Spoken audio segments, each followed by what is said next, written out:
ضروری ہے کہ ہمارے اس کھیل میں گاؤں یا ہوٹل کا کوئی بڑا بھی موجود ہو تاکہ وہ ہار اور جیت کا فیصلہ کر سکے۔ تاجر نے کچھ سوچتے ہوئے کہا۔ چاروں دوستوں نے اس بات سے اتفاق کیا اور گاؤں کے چودھری کو بلایا گیا اور وہ ان پانچوں کے ساتھ بیٹھ گیا۔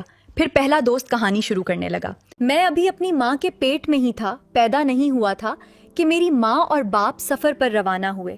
راستے میں انہیں آم کا میری ماں نے وہاں رک کر میرے باپ سے کہا کہ مجھے آم کھانے ہیں، آپ درخت پر چڑھ کر آم توڑ کر لے آئیں۔ میرے باپ نے کہا کہ یہ درخت کسی اور کا ہے اور آم بھی بہت اوپر لگے ہوئے ہیں، میں نہیں چڑھ پاؤں گا۔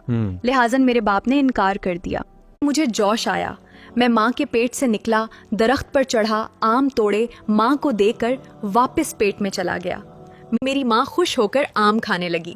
پہلے دوست نے کہانی سنا کر تاجر کی طرف سوالیہ نظروں سے دیکھا۔ تاجر نے کہا، کیا زبردست کہانی ہے، ماں کے کام آئے، یہ کہانی جھوٹی کیسے ہو سکتی ہے؟ نہیں، یہ بالکل سچی کہانی ہے۔ پہلے دوست نے یہ سنا تو منہ بنا کر ایک طرف بیٹھ گیا۔ اب دوسرا دوست کہنے لگا، مجھے شکار کا بہت شوق تھا۔ ایک دفعہ جنگل میں مجھے دور سے ایک خرگوش نظر آیا، میں اس کے پیچھے دوڑ پڑا۔ جب میں قریب پہنچا تو وہ خرگوش نہیں بلکہ شیر تھا۔ میں گھبرا گیا اور پھر غصہ آ گیا اور میں نے ایک زوردار تھپڑ مارا اور شیر مر گیا۔ کیا بہادری ہے! بندہ کو ایسا ہی بہادر ہونا چاہیے۔